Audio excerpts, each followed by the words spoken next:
So greetings from Pennsylvania once again on an absolutely beautiful Friday morning. Today is April the 22nd. And we're going on a road trip today. We're gonna do some French and Indian War videos and stop at some other places. We're heading out to Franklin, Fulton, and Huntingdon counties today.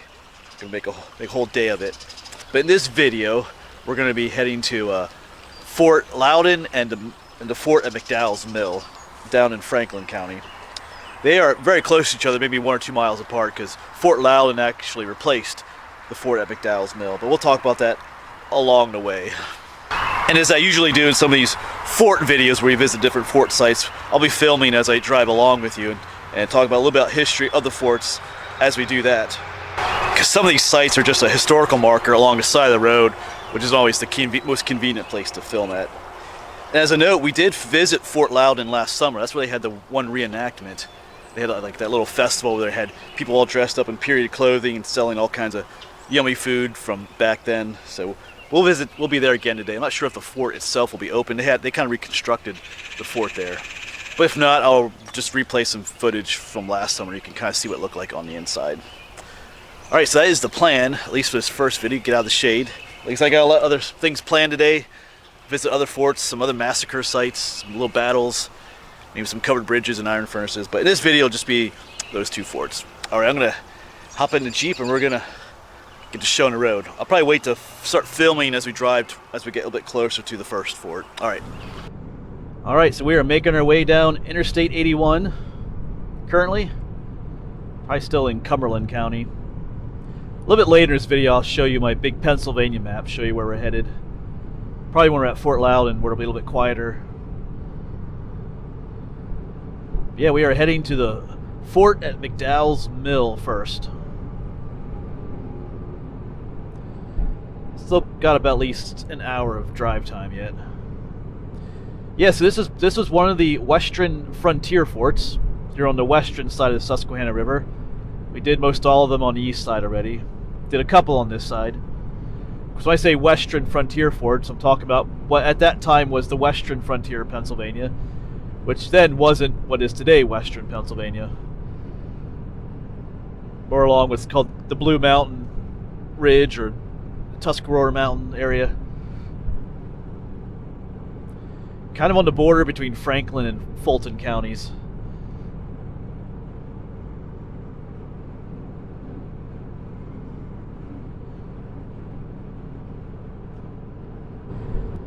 But I'll go ahead and throw up a Google map image showing you where these two forts are located. McDowell's Mill Fort is, I think it's at the intersection of Mercersburg Road and Lamar Road. And of course, Fort Loudon is just outside of the modern-day town of Fort Loudon. I'll go ahead and put that map a while.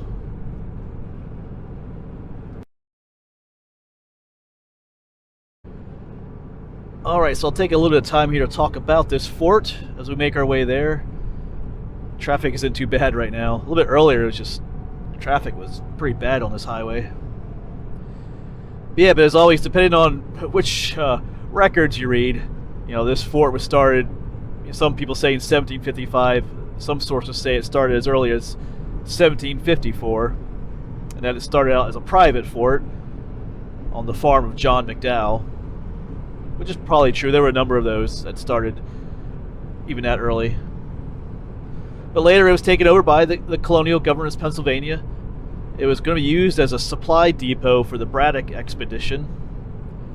Because remember Braddock's expedition, we talked about that a number of times, and later this summer we'll do a more complete video on that as we follow Braddock's road, hopefully next month. But they did build a road from McDowell's Mill to connect with Braddock's road at one point. It's called the Bird Road, named after James Bird. We talked a little bit about him in our Fort Morris video. But in the end, that road was really never needed because Braddock was defeated on July 9th, and word reached the area around McDowell's Mill not too long after, a couple days later. So the idea of it being a supply depot for supplies and weapons and stuff for the expedition came to an end. But it was still used as a frontier fort, though, for the defense of the area.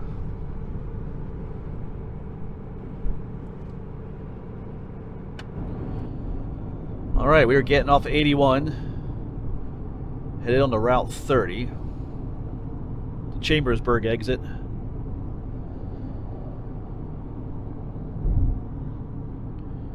I'll drive through Chambersburg first here, which has a lot of its own history. I know when we get into the Civil War videos, I know we're still doing French and Indian War. We got the Revolutionary War, then we'll start a Civil War series eventually, but Chambersburg has some interesting Civil War history to it.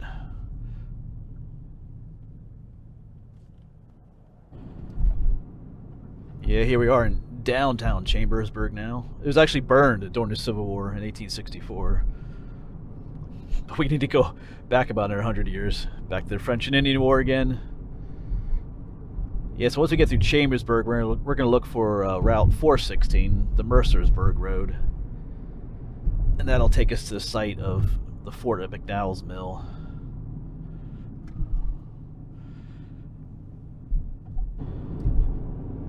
And as I mentioned, even after Braddock's defeat, when the fort was no longer needed as a supply depot, it was used as a regular defense fort by the colonial government of Pennsylvania. And it was needed for that. Of course, later in 1755, then, after Braddock's defeat, is when a number of those massacres occurred. We did the Penn's Creek Massacre, Naden-Houghton Massacre, the Great Cove Massacre, which was just over the mountains from McDowell's Mill Fort and Fort Loudon. So at that time, like right after the Great Cove Massacre, in the fort of McDowell's Mill, like 400 some people sought refuge in the fort. Some sources say it was 400 men and their families, but I think that makes for quite a few people. I think it might have been 400 people altogether, because they had big families back then. And the fort was it was a stockade, like a log stockade surrounding a mill. That's why it's called McDowell's Mill. There was a mill and several houses that it surrounded. So I'm thinking maybe 400 people altogether were in there. But the attack never came. They never attacked, the Indians never attacked the fort at that time. They did attack it later, the following year in March of 1756. The fort was attacked. But it didn't result in a capture, though. Some reinforcements came, and the Indians were driven back. But one thing they did notice is that the guns that the Indians were using were from Braddock's expedition. He was defeated at the Battle of Monongahela, not too far from Fort Duquesne. And of course, in that defeat, they left all their supplies behind, their weapons, and of course, the French and the Indians used those. And they noticed that the Indians were using some of those guns that Braddock lost at that battle in their attack at McDowell's Mill Fort. So that's kind of interesting, because that's the way it goes. That when you lose a battle like that, the enemy takes control of all your supplies and can use them against you later on. Alright, but I gotta keep my eyes open now for, let's say, Route 416 off to our left.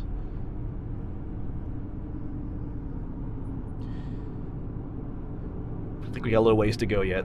But yeah, the fort was later replaced by Fort Loudon, which was a bigger fort. And kind of at a better spot, to a better location for defensive measures.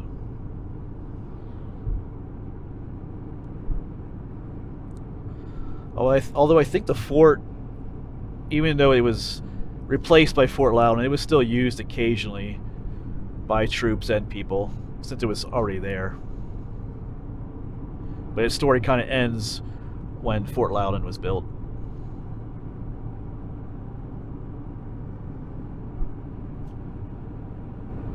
If you look straight ahead, you can see those mountains off in the distance, or straight ahead or just off to the right. Of course, we're losing view of them. That was the frontier back in the day. The western frontier of Pennsylvania at the time. That's why those forts were located in this area. And we'll get a better view of those mountains up ahead in a moment here once you get over this little hill.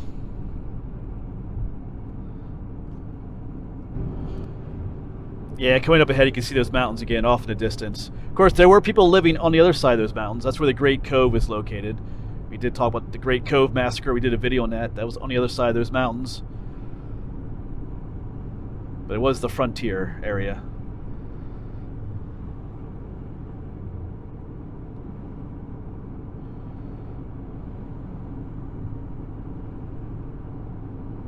I think you'll get a view of them up here. Well, no, the trees are in the way again. I guess you can see them up there on the video. Maybe right now. Yeah, there you go. Off to your right there. I got some construction.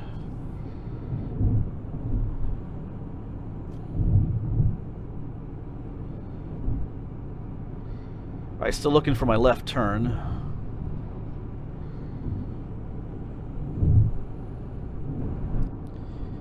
And up off to our right a ways, it was another little fort, a private fort called Fort McCord. We're going to film that one today too, because that one has a pretty tragic story to it. Like a lot of the little private forts did. That one was destroyed. Everybody taken captive or prisoner. Because the colonial troops tried to rescue those people, but they were defeated at what's called the Battle of Sideling Hill, unfortunately.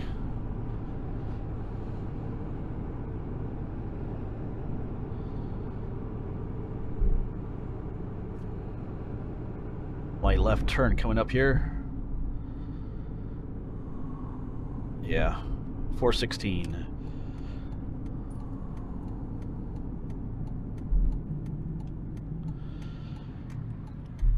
If we can make the left turn, a lot of traffic. There's some road construction behind us, so it's kind of backed up here. All right, let's go. There we go. Mercersburg Road. Alright, so we gotta get to the junction with what's called Lamar Road, and that's where the historical marker is. We'll try to find a place to pull over if we can.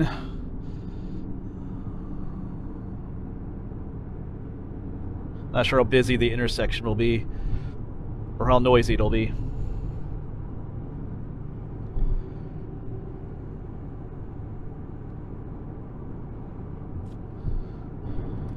Of course, up ahead is a cool shot of the mountains. Look past that barn silo. There's some mountains in the distance.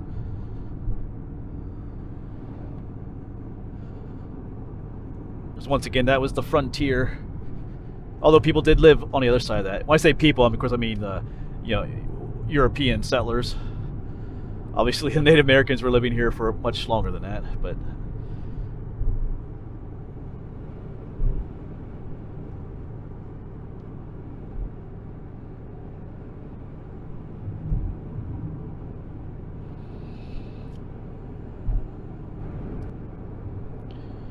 There's a good shot of the mountains. You can see the whole range in front of you. Because that's why these forts were built in these locations, right along these frontier mountains. Of course, beyond those, like I said, there were some settlers, but largely that was, Indian territory yet. So that's where the raids came from.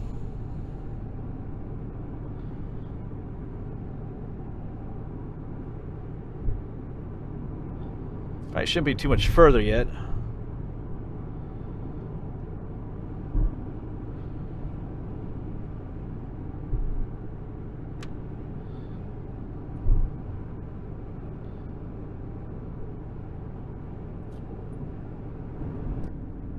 Alright, so I think we're almost here.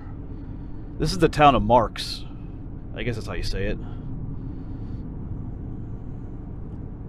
Actually, from this point, too, you could almost see Fort Loudon back in the day. Like, it was only about a mile or so from McDowell's Mill Fort. Off to our right a ways. I believe this is a little small town up here. I see an intersection, so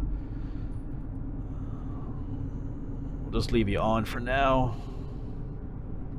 Yeah, here's a sign. Village of Marks. Or Marcus. Yes, we need to take a right up here. Okay, I see the blue historical marker.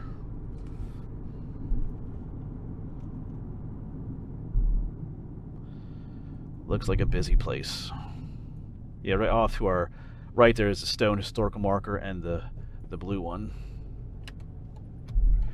I'm gonna try and pull in right here.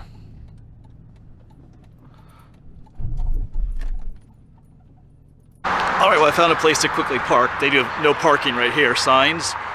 So let's quick check these out. Read the modern one. John McDowell's Mill, stockaded in 1755. used by local settlers to about 1756. That's a Bird's Road to the west. And here's the older marker. The stone marks the site of the dog of McDowell's mill erected by John McDowell before 1754. It uses a base of supplies and as a magazine until the erection of Fort Loudon. It talks about the military road during Braddock's expedition under the supervision of Colonel James Byrd. All right, there you go.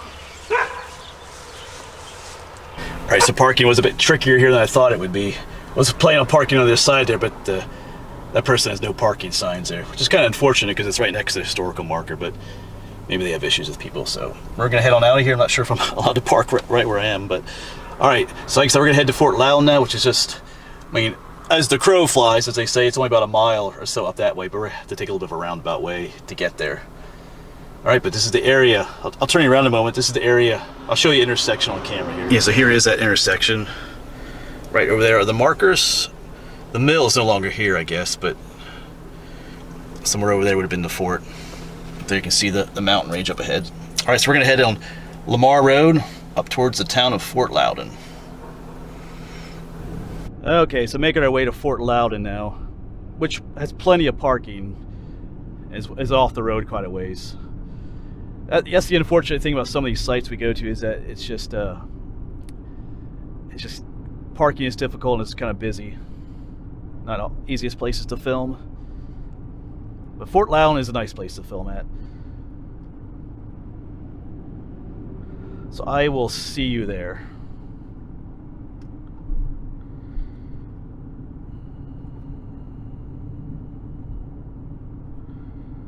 I'll leave you with this partying view for now, looking up at the mountains.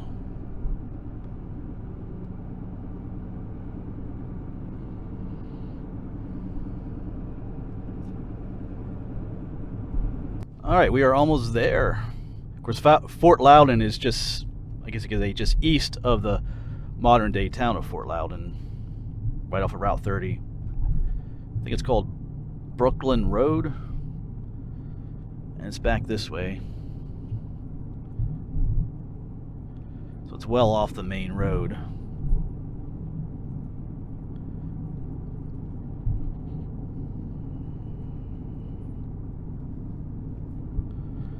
And I can see it up there, because they have reproduced the fort, made a reproduction of it.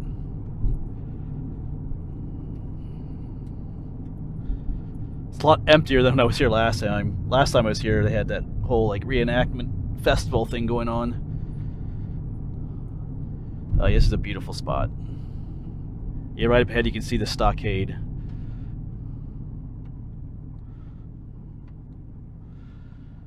Alright, here we are. Yeah, up ahead there you can see the fort. It's supposed to be a representation of what it perhaps looked like back then. We'll get up closer in a moment.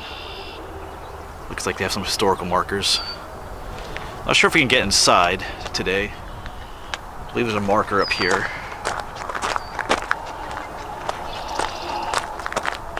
So this is a state historic site, so you are allowed to be here. They do have certain rules though. Let's get on the other side. What does this say? Yeah, Fort Loudon site, 1756. Yes, they do have some information up here. 1746, Fort Loudon. Area closed after dark. Metal detecting strictly prohibited. For obvious reasons. All right, let's get a closer look. But before we take a closer look, let me just give you a panoramic shot of the area. Looking back towards the mountains. It's a beautiful shot up there. Got Naomi there.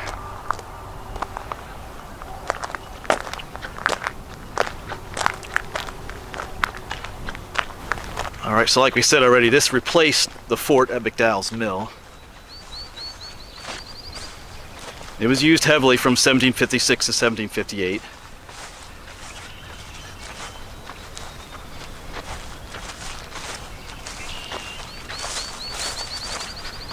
It was part of the Forbes campaign or the Forbes expedition. A lot of the troops met here and stayed here gathered here for that expedition. It was used by Henry Bouquet.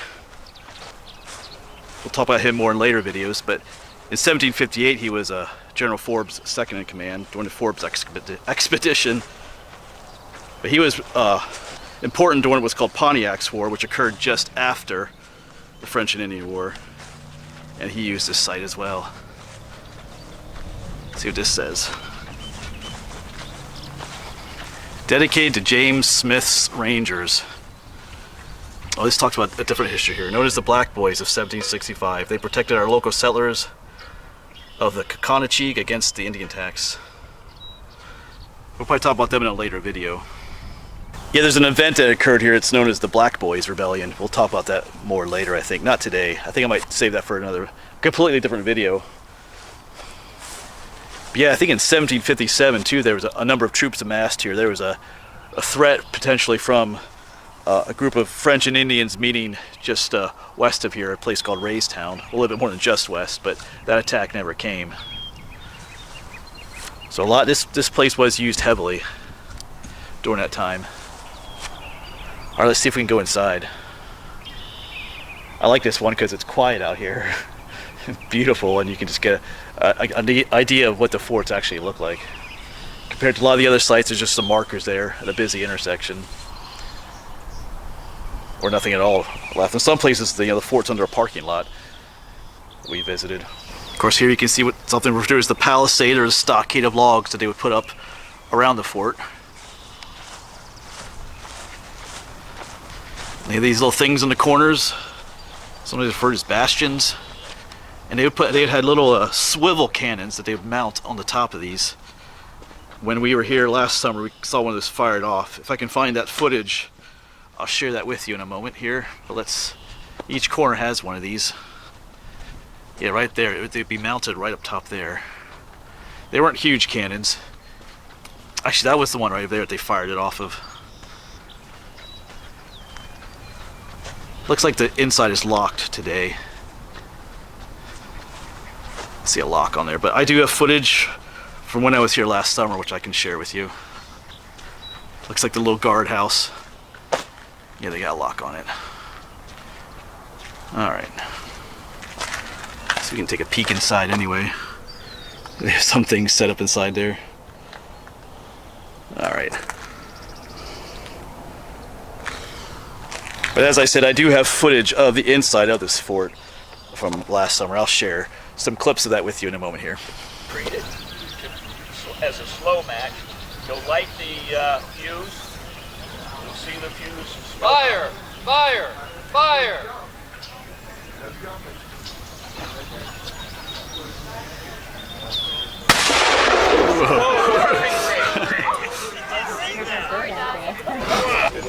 By a group of individuals known as the Black Boys, who were objecting to continuing illicit trade in rum and weapons. Looks like it's still a work in progress there.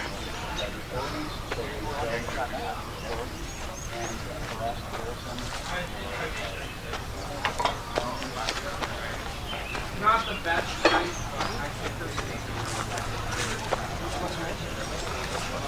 Then I have my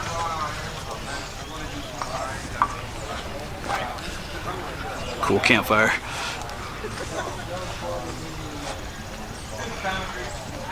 Like I said earlier, this gives you a real idea of what the forts looked like back during that time, 1750s. Because they had the flag flying up the top of there, the Union Jack. All right. I think they did have they did build a summer house down by the creek. Maybe we'll go down there in a moment. At one point, that was used by both Forbes and Bouquet. Just trying to get a whole fort in picture here. I should mention too that this fort never faced a direct attack. There were attacks in the area, but the enemy forces never attacked the fort directly. Partially because it was a much better built fort, larger one, better garrisoned. They tended to attack the smaller ones. A lot easier pickings. Let's walk down to the creek. I know when I was here last summer, I took my lunch break down here by the creek. Beautiful spot. Yeah, just up ahead. There's a trail here called Hannah's Path. Not sure how long that is, but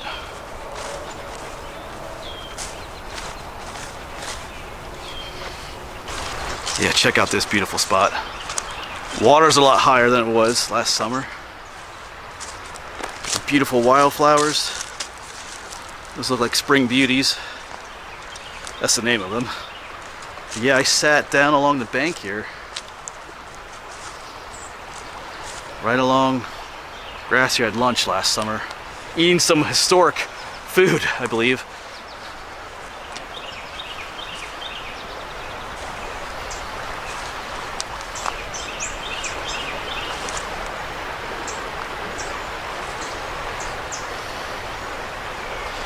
So you know what? I think I'll move in and just live here. Beautiful spot.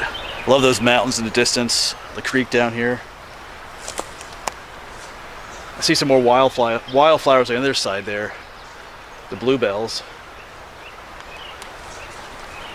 I don't see any on this side though, but yeah, this is a beautiful spot down by the creek here. Love to live in a scenic area like this, right by a historic fort. There's a cool shot up here with the fort and the mountain in the background behind it. Yeah, looking up this way, there's our fort. Then you can see the mountain poking up behind it. That's kind of cool.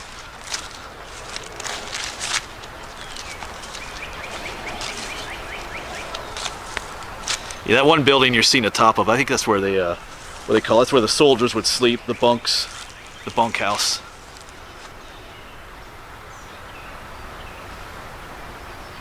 And I should mention too that there is another Fort Loudon, which this one gets confused with. That one's down in Virginia, near Winchester, I think. They're both named after, what was his name? John Campbell, the Earl of Loudon, who was the commander of the British forces in North America at the time.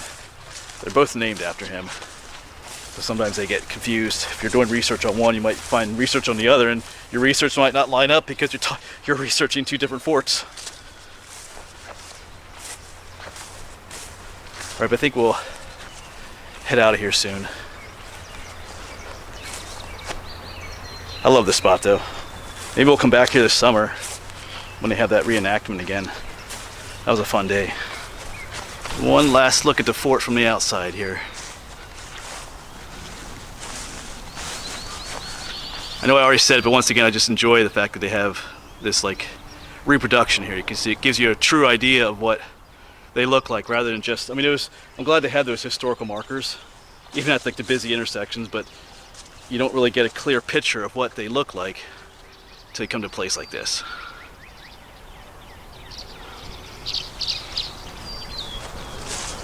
Looks like there's a few information boards up there I missed. We'll check those out in a moment. Yep, so they do have several information boards here. I'm going to kind of gloss over them, but of course you can always pause the video to read them too. Yeah, following the defeat of General Braddock, yeah, the frontier became vulnerable to those raids. 1755. Yeah, Fort Loudon was constructed in November 1756 to replace the nearby Fort McDowell as a supply depot. Yeah, named after John Campbell, 4th Earl of Loudon. Built by Colonel John Armstrong. We're going to do a video on him soon. There's some more stuff over here. Yeah, during the 1758 it served as a depot for the Forbes campaign, staging area for the British and provincial units marching west towards Fort Duquesne. Yeah, during Pontiac's rebellion. And it talks about the Black Boys a little bit, I believe. Let's look at this one. This talks about the Cherokee Council that was held at Fort Loudon. I haven't really talked about this much. Maybe we'll in a future video. Yeah, in 1758, some 200 warriors from the Cherokee and Catawba nations gathered here. They were going to help, of course, there's Henry Bouquet, Forbes' second in command. They were going to help with the expedition, but that didn't go over so well. We'll talk more about the Cherokees when I do the videos on the Forbes campaign, but not so much, won't talk about so much today. All right, so that'll probably be it for this video. Still got a little more planned today, do some more French and Indian War videos and some other videos, but that'll be it for this one. So yeah, this video was just the fort at McDowell's Mill and Fort Loudon. Next video we're gonna do is McCord's Fort, which has a pretty tragic history. You know, the fall of Fort McCord and the Battle of Sideling Hill. So that'll be the next video. But thanks for coming along in this one. Awesome place to visit if you're in the area. Fort Loudon back there. But as always, thanks for coming along, and we'll see you on the next one.